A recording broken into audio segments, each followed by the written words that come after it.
everybody, and welcome back to our cooking channel. We are talking about home ownership and we're baking together, and I'm here with my good friend Brenda McDemon. We talked together back at Stewart Elementary School. I don't know how many years ago that has been. Oh wow. But she had taken my leave. I had had surgery and she came and took my leave. And then we hired her, I guess, the next year. Yes, when you became an administrator. Okay, yes. But did we teach together for just a little bit? I can't remember.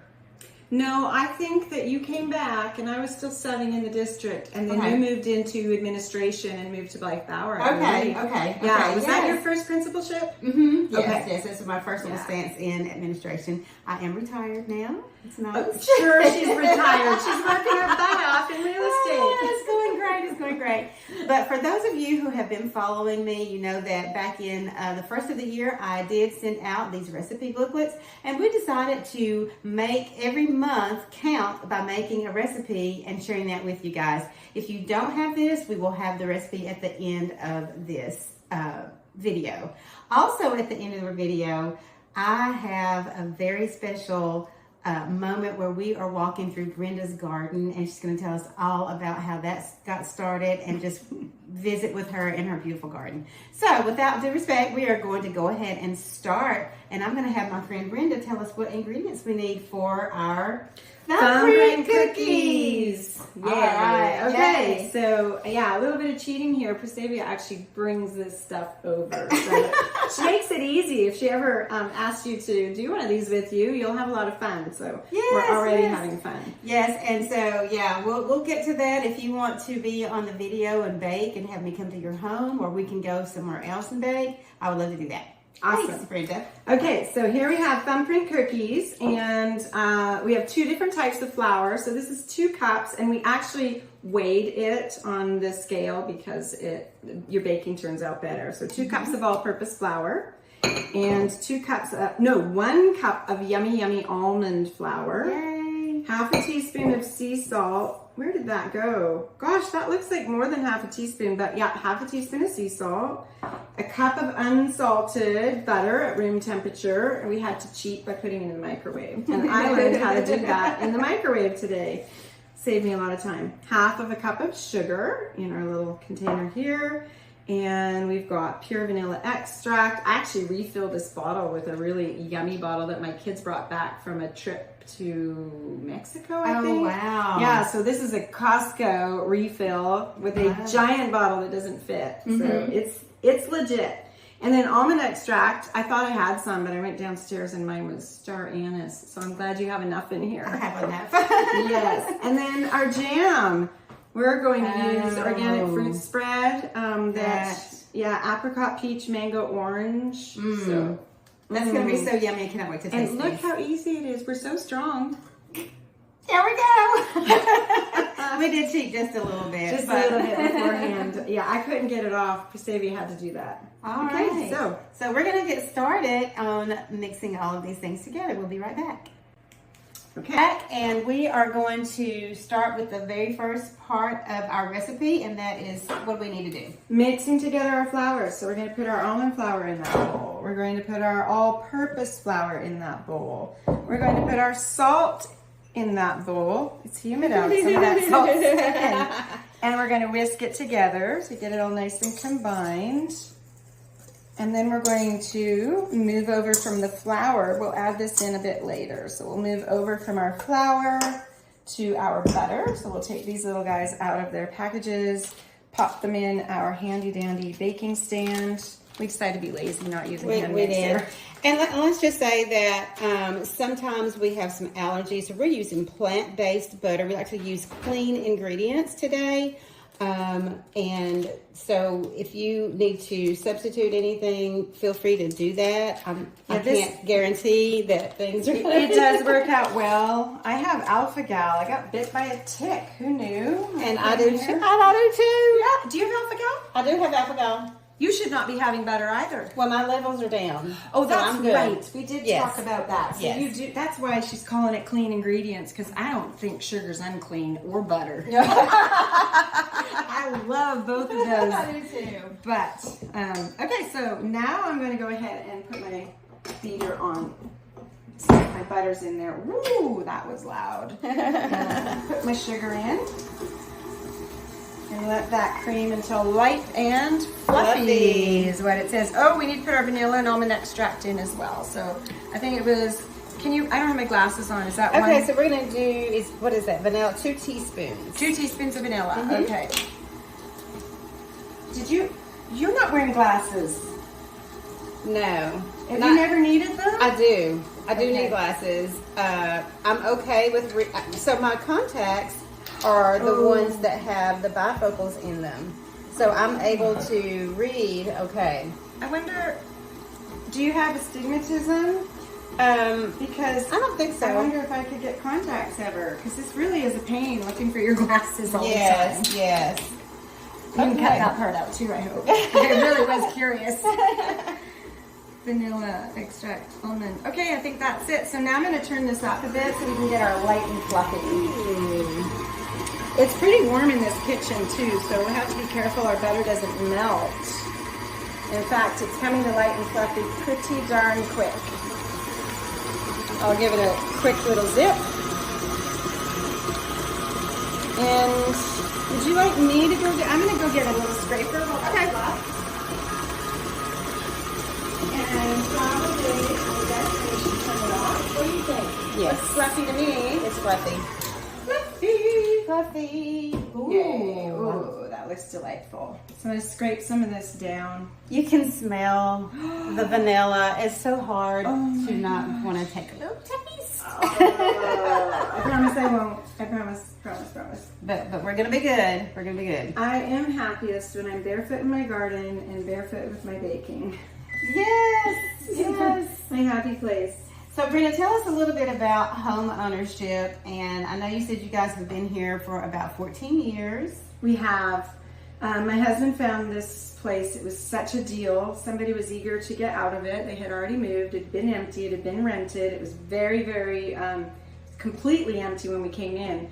The inside was just, it was a little too fancy for my liking, but it had property, and I liked the wood floors. Yes. And, I mean, it's beautiful. I came in the kitchen at first and I thought, this isn't big enough to do anything. I wanted a big kitchen. But we have this island we got from IKEA and this other island. It just has multiplied. We found this on Marketplace. Oh, wow. And someone even threw in the chairs. So this is a game changer. So figuring out how to use your space in a house is always interesting. Where do you put the furniture? Where do you store things? So I run up and down the stairs a lot because I like to cook and use my kitchen. So I've basically got my pantry downstairs because all these cupboards are filled with dishes and cooking stuff. And so home ownership, it's a big deal. I mean, you move from calling somebody to say, oh, the hot water heater went out.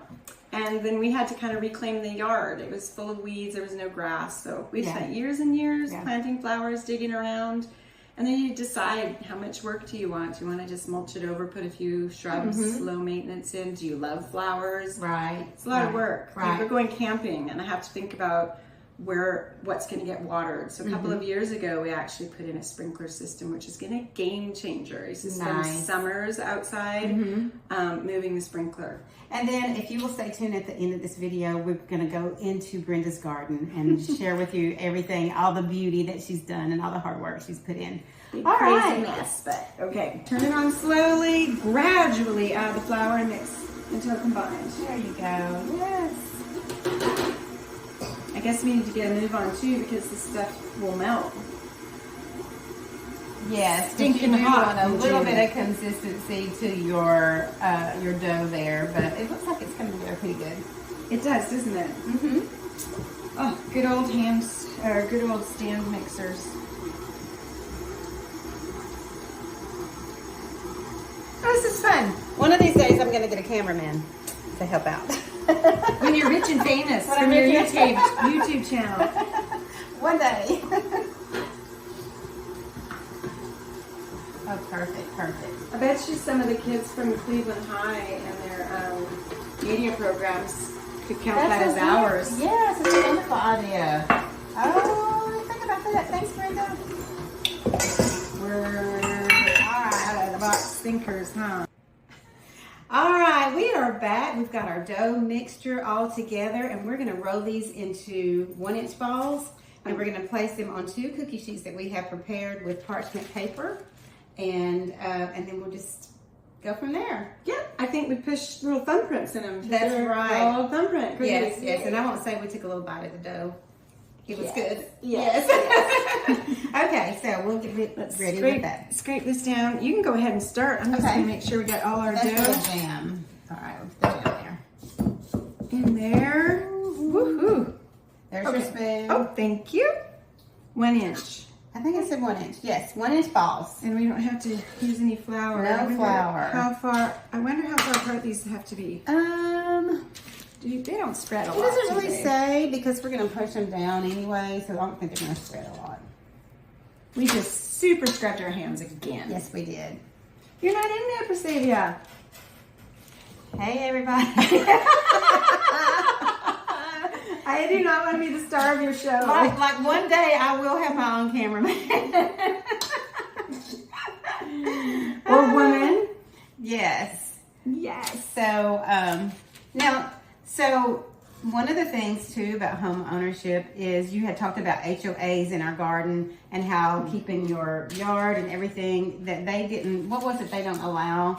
Well, I love to dry my laundry outside. You can't even have, like I had a pool towel hanging over the railing. Yes. You're not supposed to have anything visible to your neighbors. Oh, and wow. You're not allowed to have a drying rack or like a umbrella or a line. Really? An umbrella? No umbrella either. No laundry lines, no umbrella. So we put our rack out on the back, and our neighbors have a pool, so they're constantly drying bathing suits and stuff. And so you kind of just get to know your neighbors and hope you get good ones like we did. Yeah, so that's important too, getting to know your neighborhood, your neighbors, and taking care of each other. taking care of each other.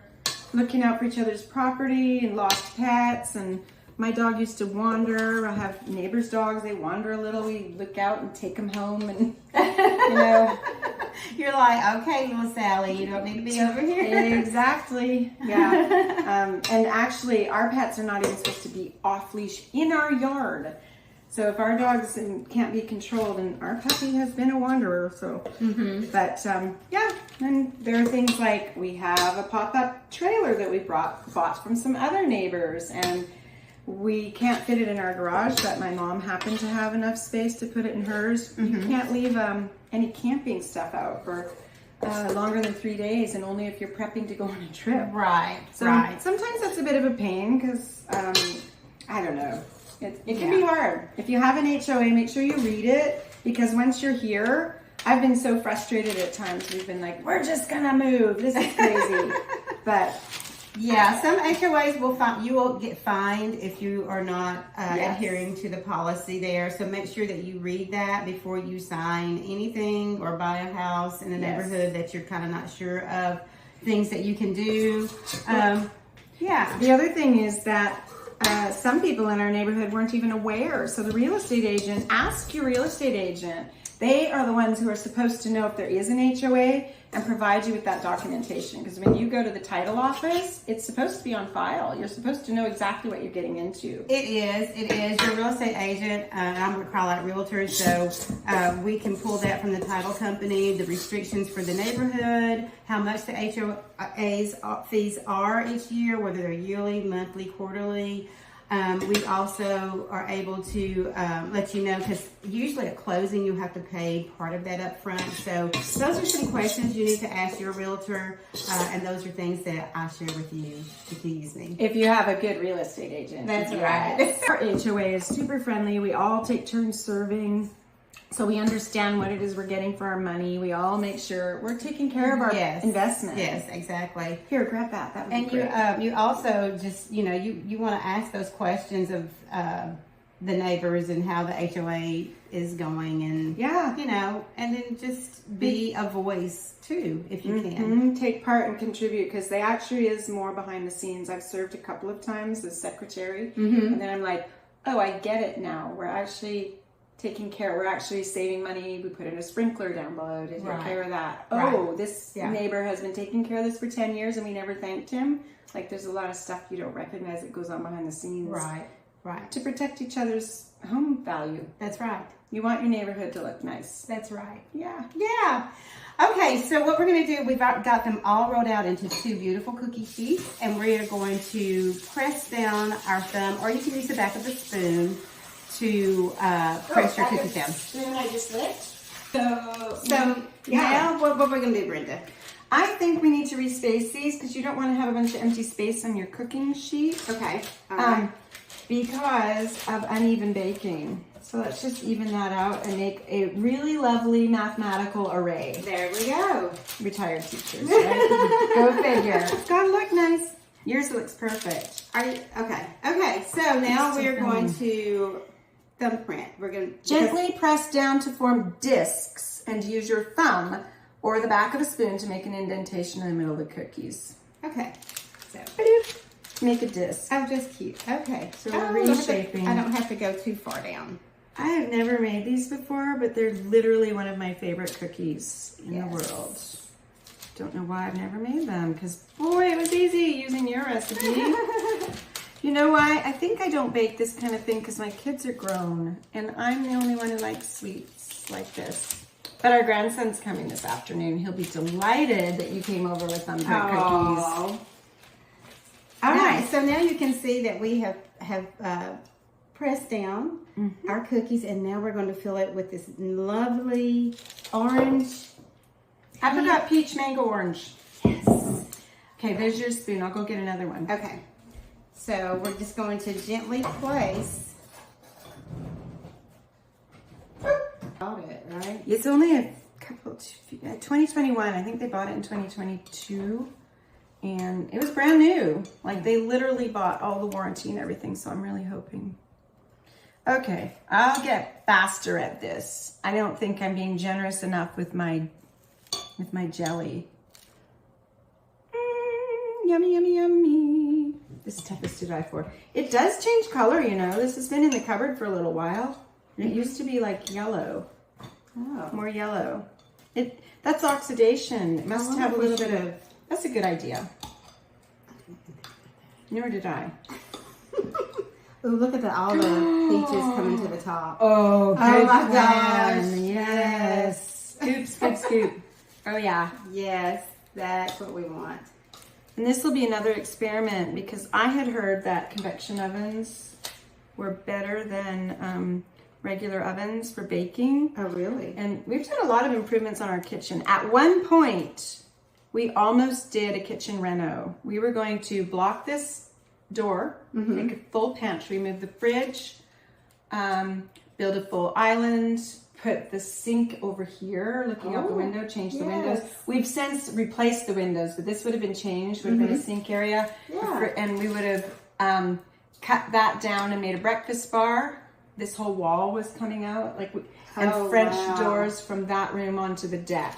And we were at the bank, ready to sign the papers, and we looked at each other and we were like, this is really not a smart move. Our house is not paid off. Our kitchen works just fine. And I think it was right before COVID. And when COVID hit, Nick's hours got cut. Oh, wow. His pay scale got cut. We were like, someone was looking out for us. He was. Because we did not sign a $50,000 loan to have a fancy kitchen. Right. And I am so happy because we've been able to do things like buy that new stove. And then just last month, replaced our fridge that was starting to freeze our food. Right. We realized that that fridge was actually 20 years old and they don't have a forever lifespan. And we kept trying to make do. Our veggies and fruits aren't freezing anymore. Like it's just little things you can do over time instead of the whole Mac Daddy, unless you're rich and you can just go out and buy a house. Like I have friends, they go out, they buy a house, they make it how they want it. But we've done things like we waited 10 years and then we painted. That's like a brand new house. Right. So, and those are the things you think about when you're a homeowner. You know, do you want to go in debt fixing up the whole inside? Or do you want to take things slowly and buy things a little bit at a time and have that, you know, save up for things that tear up and need to be replaced? So we've got 2 cookie sheets full of beautiful thumbprint cookies that we're going to place in the oven. And I think we're going to bake for like 15 to 20 minutes. I have no... 12 to 15 minutes. Yay! We're going to do an experiment. That's where I started in talking about this. Right. So, because I like to cook, I was so excited to get a brand new oven because every time I get an appliance, it's like a home renovation.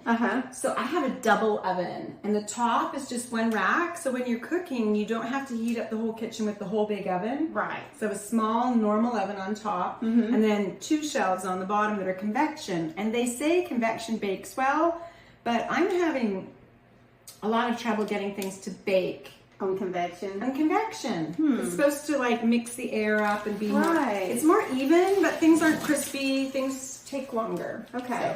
So, okay. Here we go. Yesterday. Watch it. Okay. Alexa, set the timer for 12 minutes. 12 minutes. Starting now. Alexa and I are good buddies. So we cook together every day. She keeps me on track. Okay. Love it. Yes. Yay! All right. Well, we'll be right back with the finished product, and we can't wait to taste these. Yay! We're going to open the oven. Alexa let us know they're ready. But it's 12 to 15 minutes. And we're doing the experiment because this is convection and the upper one is a regular stove. So I'm going to turn these front to back. Sometimes that's beneficial. And I think, ooh, They're beautiful. they are beautiful. I just think they need to brown up and toughen up a little. Yes. I know as they cool, they probably will, but let's check on our top guys again too. We just took a look at these, but we had our timer go off at 12 minutes. You see how these cook a little faster? They say convection's faster, but I don't agree. In the case of my oven, these are already starting to brown at the bottom. I bet they'll be done before the other ones are, honestly. Okay. Alexa, set a timer. Take this whole pan over. I don't want to go in front. And she's just going to slide that parchment sheet off onto a cooling. There we go. Yeah. Let's tilt this down. So she's sliding the whole parchment paper off onto a cooling rack. We let them sit when they came out of the oven on that baking pan. I think they're just going to cure a little better. And I don't want to burn you. So, yay, let's check on those guys. All right. Ooh, those look good. You know, those did fluff better. They did fluff up. Okay, so that's what convection does, the evenness. All right. Interesting. Yes, it does. Okay, All right. experiment. Okay, we are back and we are ready to taste these wonderful Thumbprint cookies. Yay. All right, Brenda. Okay, so this is our convection oven cookie. Okay. And we're going to do that first, both of us? Yeah, Okay. let's do that. Okay, convection. So it's not quite as brown, but it did get a nice, it's nice and crumbly. Oh my We gosh. thought that they were fluffed a little better and more evenly. Okay. So convection blows the air and it's supposed to cook evenly, right? And it fluffs it up, in which they are a little bit plumper than the others. Mm-hmm. And they're so good. These are so good. Oh my gosh, Oh my I gosh. love these. She said I get to keep some. Mm-hmm. Mm-hmm. We're going camping. These will be great. Those would be great. Mm-hmm. Yes. They're so buttery. They melt in your mouth. They melt in your mouth. Just the right touch of sugar. And not almond. Right, and almond is not overpowering. Yeah, half a cup of sugar. That's not a lot for cookies. The almond is what makes it so right. I'm with you on almond flour. Okay, now we're going to taste the regular oven. Regular baked oven. Okay. I'm going for the biggest one I can find. So it is a little more browner. Mine is a little more brown on Oh the bottom. yeah, we did rotate the pans too, so that would have had something to do with it. Okay. I don't notice a difference. Do you? Just a little crispier, Okay. which I kind of like. I wonder if the size has anything to do with the fact that I rolled a pan and you rolled a pan too. I don't know. That could be. These are fluffier though.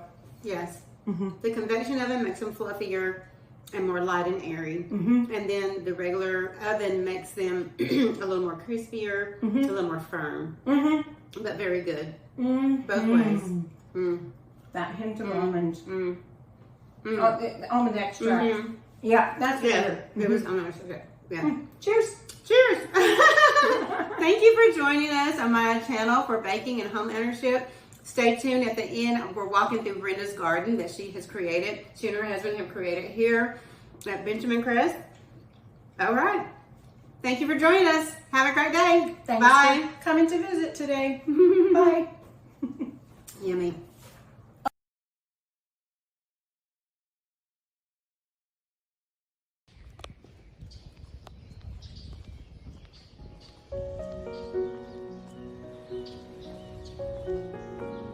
Hey guys, I am at my friend's house. This is Brenda, and she loves to garden. So part of being a homeowner is the freedom to do these things in your yard and make your yard come alive and just see the beauty of what you can do to beautify your home and make it beautiful. But it's okay. I like a messy garden. So a messy garden is what we have. I've got a volunteer something over there. I think it's a summer squash. My tomatoes are always volunteer. My sweet peas are finally going to bloom. I've got onions going to bloom, but the butterflies love those onion flowers so much that I just can't bear to take them out. So everything's messy, and I'm like, okay, go to town, seed yourself, make some new lettuce, make some new peas, make some new cilantro.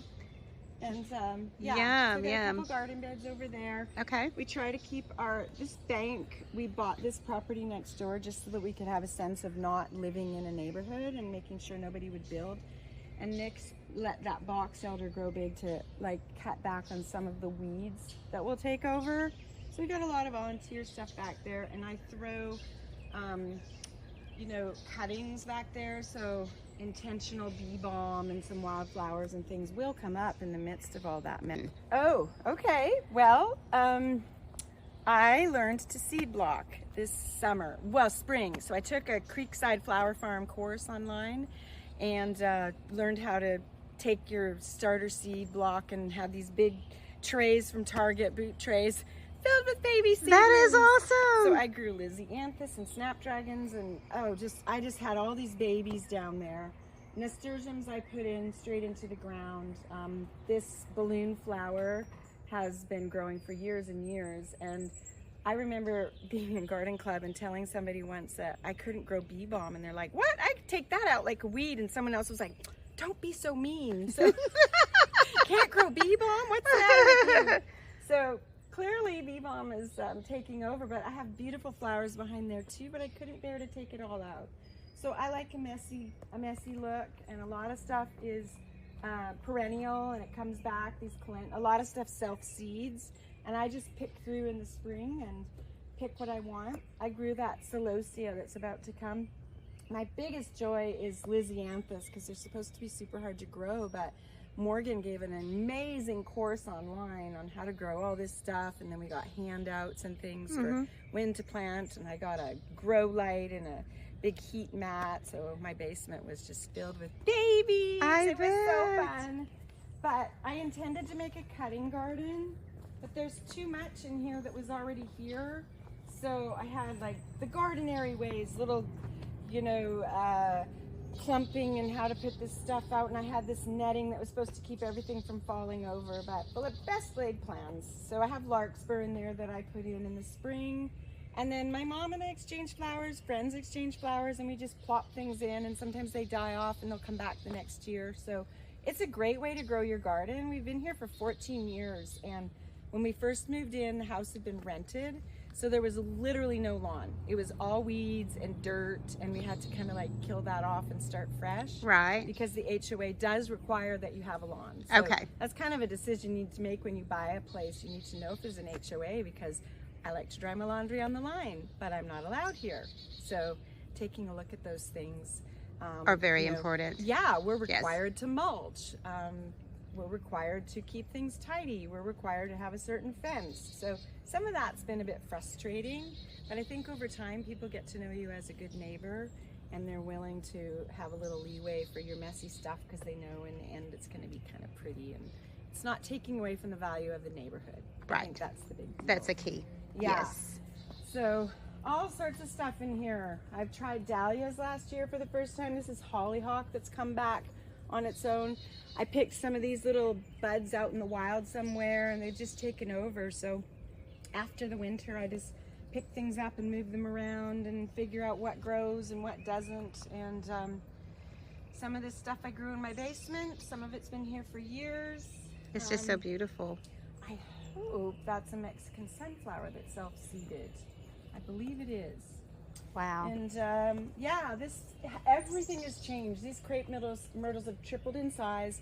When we moved in, these 3 tulip poplars were basically little, like, we were trying to decide whether to leave them or not. Mm-hmm. They do provide some nice shade, but my garden's changed over the 14 years. You think, oh, I have to plant full sun. I have to, you know, and now it's like, oh, it's part sun. Oh, it's full shade. Right. We planted that elderberry, my mom did for us one winter when she came to stay with us. So this used to be just blazing hot through here. You couldn't grow anything, it was so hot. Mm-hmm. Now you can see it's already shaded. Yeah. So I run through here on the daily in my bare feet. It's my preference. Picking out weeds and deciding what I want and don't want, and moving pots around and tending guys. These guys need to be pulled up. Those are ranunculus that actually bloomed, and I had to start them on the mat and learn how to do that. And some of them are natives. Some of them were already here when we moved in. And some of it's super messy, and it's okay. Nick built this little rockway for runoff. Has been a big problem here. We had to have someone come in and put rock work in, actually, because we had bank erosion. So all these things you don't realize when you move in, and it's like, oh, I have to take care of this stuff because I'm not in an apartment. That's Nobody's right. coming to do it for me.